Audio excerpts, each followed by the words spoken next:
Exercise 1.1 AP problems ಇದು. First one in which of the following situations does the list of numbers involve make an arithmetic progressions and why? The taxi fare after each kilometer when the fare is rupees 15 for the first kilometer and rupees 8 for each additional kilometer. Taxi fare ಎಷ್ಟಿರುತ್ತಂತೆ ಸ್ಟಾರ್ಟಿಂಗಲ್ಲಿ ₹15 ಇರುತ್ತಂತೆ first ಕಿಲೋಮೀಟರ್ಗೆ. And ಪ್ರತಿ ಸಲಕ್ಕೂ ಎಷ್ಟು rupees increase ಆಗ್ತಿದೆಯಂತೆ, ₹8 increase ಆಗ್ತಿದೆಯಂತೆ. ಹಾಗಾದರೆ ಏನು ಬರಿಬೋದು ಸೀಕ್ವೆನ್ಸು? ಫಸ್ಟಿಗೆ ಏನಿದೆ 15 ಇದೆ ಅಲ್ವಾ, ₹15. ಮತ್ತು ಪ್ರತಿ ಸಲಕ್ಕೂ ಏನಾಗ್ತದೆ 8 ಆ್ಯಡ್ ಆಗ್ತಿದೆ. 15 + 8 ಒಂದು 23.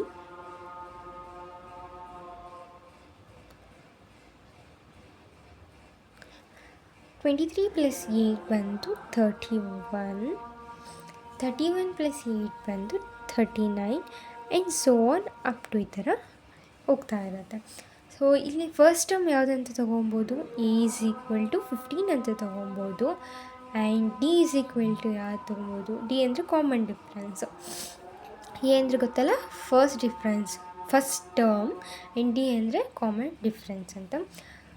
ಸೊ ಕಾಮನ್ ಡಿಫ್ರೆನ್ಸ್ನ ನಾವು ಈ ಥರ A1, A2, A3, A4 ಆ ಥರ, A2 - A1, A3 - A2, A4 - A3 ಈ ಥರನೂ ಮಾಡಿಕೊಂಡು ಮಾಡ್ಬೋದು. ಅಥವಾ ಇಲ್ಲೇ ನೋಡ್ಬೋದು, ಪ್ರತಿ ಸಲಕ್ಕೂ 8 ಇನ್ಕ್ರೀಸ್ ಆಗ್ತಿದೆ, ₹8 ಇನ್ಕ್ರೀಸ್ ಆಗ್ತಿದೆ ಅಂತ ಅಂದರೆ ಯಾವ್ದು ಕಾಮನ್ ಡಿಫ್ರೆನ್ಸ್ ಬರುತ್ತೆ? ನಮಗೆ 8 ಕಾಮನ್ ಡಿಫ್ರೆನ್ಸ್ ಬರುತ್ತೆ. ಹಾಗಂದರೆ ನಾವು ಕಾಮನ್ ಡಿಫ್ರೆನ್ಸ್ ಏನು ಬರೋದು? D = 8 ಅಂತ ಬರಿಬೋದು. ಹಿಂಗೂ ಮಾಡ್ಬೋದು ಅಥವಾ ಈ ಥರನೂ ಮಾಡ್ಬೋದು. ಇವಾಗ ನೋಡಿ, A2 ಏನಿದೆ 23 ಇದೆ, ಮೈನಸ್ A1 ಏನಿದೆ 15 ಇದೆ,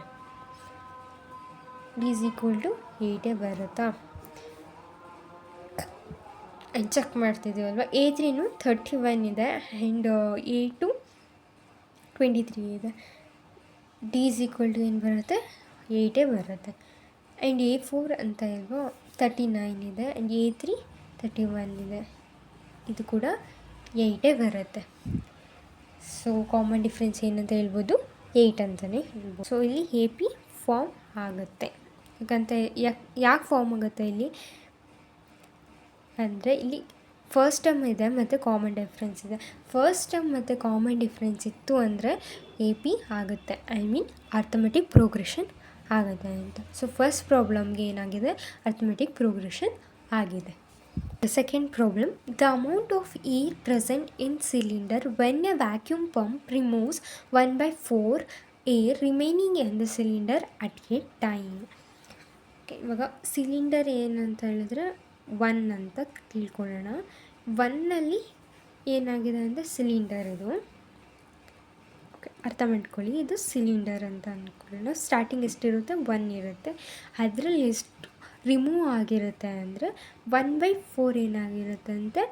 ರಿಮೂವ್ ಆಗಿರುತ್ತಂತೆ. ಓಕೆ, 1 - 1/4 ಮಾಡಿದ್ರೆ ಏನಾಗುತ್ತೆ? 4/4 - 1/4 ಬರುತ್ತಲ್ವ, = 3/4. ಇದೇನಾಗಿರುತ್ತೆ? ರಿಮೈನಿಂಗ್ ಏರ್ ಆಗಿರುತ್ತೆ ಸಿಲಿಂಡರಲ್ಲಿ. ಓಕೆ, ಅರ್ಥ ಆಯಿತಾ? 1 ಇರುತ್ತೆ ಸಿಲಿಂಡರು, ಆಯಿತಾ? ಅದರಲ್ಲಿ 1/4ನ ರಿಮೂವ್ ಮಾಡಿದ್ದಾರೆ ಅದು ಸ್ಟಾರ್ಟಿಂಗಲ್ಲಿ, ಆಯಿತಾ? ಅಷ್ಟು ರಿಮೂವ್ ಮಾಡಿದ್ರೆ 1ನಲ್ಲಿ -1/4 ಮಾಡಿದ್ರೆ ಏನಾಗುತ್ತೆ? 3/4 ರಿಮೈನಿಂಗ್ ಅಷ್ಟು ಮಿಕ್ಕಿರುತ್ತೆ. ಇವಾಗ ಈ 3/4ನ ಪ್ರತಿಯೊಂದಕ್ಕೂ ಮಲ್ಟಿಪ್ಲೈ ಮಾಡ್ತಾ ನೆಕ್ಸ್ಟ್ಗೆ ಮಲ್ಟಿಪ್ಲೈ ಮಾಡ್ತಾ ಹೋಗಬೇಕು. ಓಕೆ, ಫಸ್ಟ್ ಒನ್ ಏನಾಗಿದೆ ಅಂತ ಸೀಕ್ವೆನ್ಸ್ ಬರೆಯೋಕ್ಕೆ ಏನಿದೆ? ಫಸ್ಟ್ 1 ಇದೆ ಅಂತ, ಆಯಿತಾ? ಮತ್ತು ಏನಾಯಿತು? ಅದು 3/4 ಮೈನಸ್ ಎಲ್ಲ ಮಾಡಿದ್ವಲ್ಲ, ಲೈಕ್ ಇದು A1 ಇದು A2 ಆ ಥರ ಏನೋ ತೊಗೊಂಡು ಏನಾಗಿದೆ ನೆಕ್ಸ್ಟ್ ಬನ್ನಿಗೆ 3/4. ಈ 3/4 ಹೆಂಗಾಯಿತು ಅಂದರೆ, ಇವಾಗ 3/4 ಇದೆಯಾ, ಮಿಕ್ಕಿರೋದು ಇದು 3/4 ಇಂಟು 1 ಮಾಡಿದ್ರೆ ಏನು ಬರುತ್ತೆ ನಮಗೆ 3/4 ಬರುತ್ತೆ ಆಯಿತಾ. ಮತ್ತು ಈ 3/4ನ ನೋಡಿ ನೆಕ್ಸ್ಟ್ ಇದು 3/4 ಅಲ್ವಾ, 3/4ಗೆ ಮಲ್ಟಿಪ್ಲೈ ಮಾಡಬೇಕು ಎಲ್ಲದಕ್ಕೂ. ಇವಾಗ ನೋಡಿ ರಿಮೈನಿಂಗ್ ಆಗಿರೋದು ಇದು 3/4, 3/4ನ ಎಲ್ಲದಕ್ಕೂ ಮಲ್ಟಿಪ್ಲೈ ಮಾಡಬೇಕು. 1 ಇಂಟು 1 ಮಾಡಿದ್ರೆ ಏನು ಬರುತ್ತೆ 3/4 ಬರುತ್ತೆ. 3/4 ಇಂಟು ಇದು ರಿಮೈನಿಂಗ್ ಇರೋ ನೆಕ್ಸ್ಟ್ ಇದನ್ನು ಈ ನಂಬರ್ ತೊಗೊಂಡ್ರೆ ನೋಡಿ 3/4 ತೊಗೊಂಡು ಇಂಟು 1 ತೊಗೊಂಡ್ರೆ 3/4 ಬರುತ್ತೆ. 3/4 ಇಂಟು ಈ ನಂಬರ್ ಆಯಿತು. ಇವಾಗ ಈ ನಂಬರ್ ತೊಗೊಂಡ್ರೆ ಏನಂತ ಬರ್ತಿದೆ 9/16 ಅಂತ ಬರ್ತಿದೆ. ಇದನ್ನು ಇಲ್ಲಿ ಬರ್ಕೊಳ್ಳೋಣ. ಆ್ಯಂಡ್ ರಿಮೈನಿಂಗ್ ಎಷ್ಟು 3/4 ಅಲ್ವಾ, 3/4 ಇಂಟು ಈ ನಂಬರ್ ತೊಗೊಂಡ್ರೆ 9/16 ಆಗುತ್ತೆ. 64 ಆಗಿದೆ. 27/64 ಆಯಿತು. ಆ್ಯಂಡ್ ಹಿಂಗೆ ಕಂಟಿನ್ಯೂಸಾಗಿ ಮಾಡ್ತಾ ಹೋಗ್ತಿರ್ಬೋದು. ನಮಗೇನು ಸಿಗುತ್ತೆ ಇವಾಗ a = 1 ಅಂತ ಸಿಕ್ತು. ಬಟ್ ಇವಾಗ ನೋಡಿ ಮೇನ್ ಇಂಪಾರ್ಟೆಂಟ್ ಇವಾಗ d = ಏನು ಕಾಮನ್ ಡಿಫ್ರೆನ್ಸ್ ಸೇಮ್ ಸಿಗಬೇಕಲ್ವಾ. 3/4 -1 ಮಾಡಿದ್ರೆ -3 -4/4 -1/4 ಸಿಗುತ್ತಾ. ಆ್ಯಂಡ್ 9/16 -3/4 ಅರ್ಥ ಆಗ್ತಿದೆಯಾ. ಇದು ತೊಗೊಂಡು ಆಮೇಲೆ ಇದು ತೊಗೊಂಡು -12/64 ಬರುತ್ತೆ. ಆ್ಯಂಡ್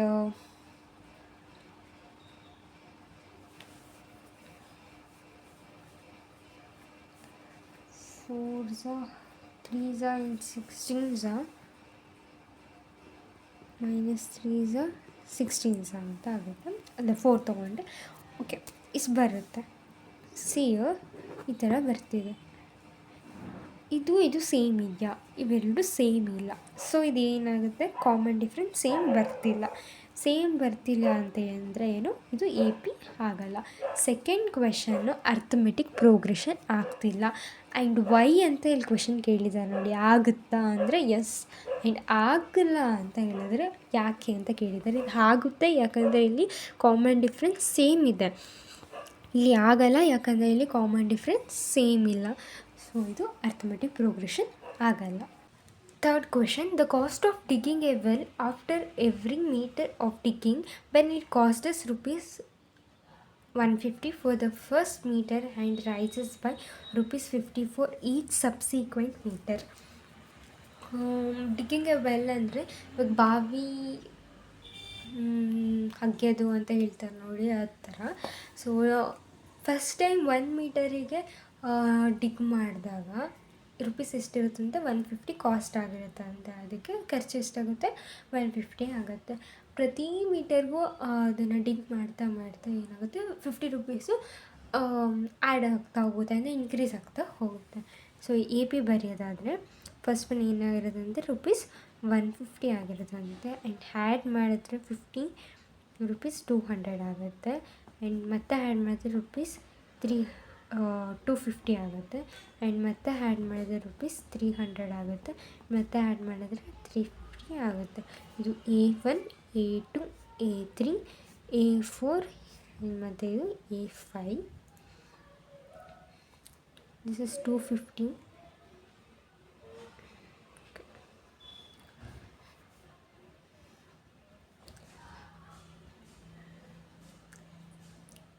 ಫಸ್ಟು ಟರ್ಮ್ ಏನಿದೆ 150 ಇದೆಯಾ. ಆ್ಯಂಡ್ ಕಾಮನ್ ಡಿಫ್ರೆನ್ಸ್ ಏನಂದರೆ ಇಲ್ಲೇ ಕೊಟ್ಟಿರ್ತಾರೆ, ಹಿಂಗೂ ಕೂಡ ಬರ್ಕೊಬೋದು. ಅಥವಾ ನಮಗೆ ಗೊತ್ತಾಗಲ್ಲ ಅಂತ ಅಂದ್ರೆ D = A2 - A1 A3 - A2 A4 - A3 A5 - A4 ಅಂತ ಕೂಡ ಮಾಡ್ಕೊಬೋದು.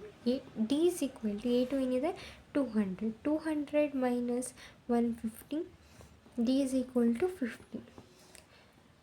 A3 ಅಂದರೆ 250 250 - 200 50. A4 ಅಂತ ಹೇಳಿದ್ರೆ 300 300 - 250 50. A5 ಅಂದರೆ 350 350 minus 350. So common difference same ಇದೆ, ಇದು ಎ ಪಿ ಆಗುತ್ತೆ.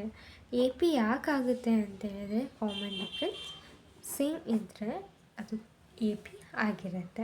ಅಲ್ಲಿ ಬರೀ ಎ ಪಿ ಆಗುತ್ತಾ ಅಂತ ಕೇಳಿಲ್ಲ, ಎ ಪಿ ಆದರೆ ಏನಕ್ಕೆ ಆಗುತ್ತೆ ಅಥವಾ ಎ ಪಿ ಆಗಲಿ ಅಂದರೆ ಏನಕ್ಕೆ ಅಂತ ಕ್ವಶನಲ್ಲಿ ಕೊಟ್ಟಿದ್ದಾರೆ ವೈ ಅಂತ. ಅಲ್ಲಿ ನೀವು ಬರಿಬೇಕಾಗುತ್ತೆ ಏನಂತ ಅಂದರೆ ಕಾಮನ್ ಡಿಫ್ರೆನ್ಸು ಇದಕ್ಕೆ ಸೇಮ್ ಇದೆ, ಸೊ ಇದು ಎ ಪಿ ಆಗುತ್ತೆ ಅಂತ. Fourth problem, the amount of money in the account every year when ₹10,000 is deposited at compound interest at 8% per annum. ಇದಕ್ಕೆ ಒಂದು ಫಾರ್ಮುಲಾ ಇದೆ, ಅದು A is equal to P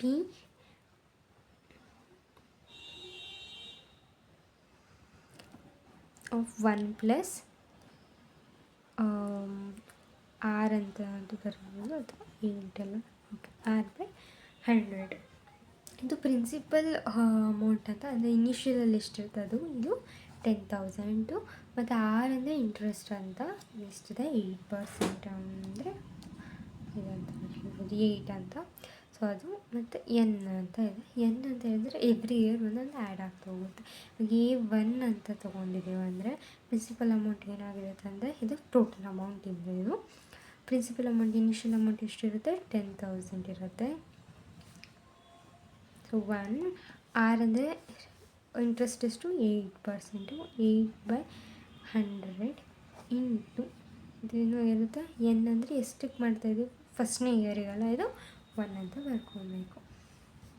ಏನಾಗುತ್ತೆ 10,000 1 ಅಂದರೆ ಇದು ಎಲ್ ಸಿ ಎಮ್ ತೊಗೊಂಡ್ರೆ 100 + 8 / 100 = 10,000. ಇದು 100 ಅಲ್ವಾ, 108/100 = 10,000 ಇಂಟು ಇದನ್ನು ಡಿವೈಡ್ ಮಾಡಿದ್ರೆ 1.08 ಬರುತ್ತೆ. ಸೊ ಎರಡೂ ಮಲ್ಟಿಪ್ಲೈ ಮಾಡಿದ್ರೆ 10,800 ಬರುತ್ತೆ. ಇದು A1 ಆಯಿತಾ. ಇವಾಗ A2 ಇದು ಬಂದಿರುತ್ತಲ್ಲ ಅದಕ್ಕೆ ಆ್ಯಡ್ ಮಾಡ್ತಾ ಹೋಗ್ಬೇಕು ಈಗ ಮತ್ತೆ ಇವಾಗ 10,000 1 + 8/100 ಏನಿದೆ 2 ಸೇಮೇ ಬರುತ್ತಲ್ಲ, ಬಟ್ ಇಲ್ಲಿ 2 ಅಂತ ಹೇಳಿದ್ರೆ 1.08 ಇಂಟು 1.08 ಟೋಟಲ್ ಏನು ಬರುತ್ತೆ 11,664. ಇದು ಕ್ಯಾನ್ಸಲ್ ಮಾಡಿದ್ರೆ A3 10,000 1 + 8/100 3 1.08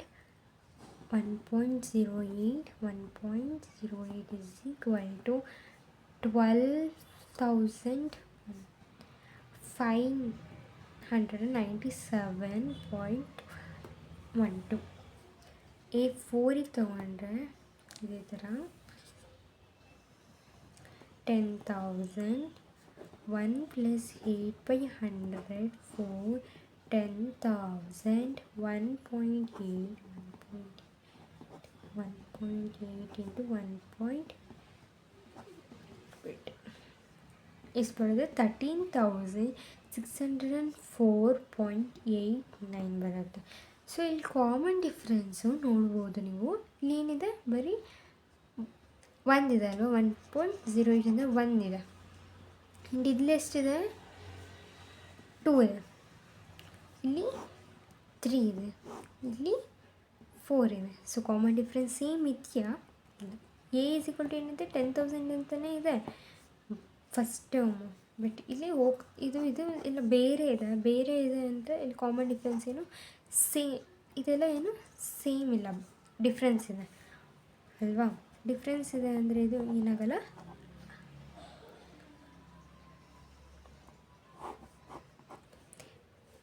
A is equal to ಏನಿದೆ 10,000 ಇದೆಯಾ.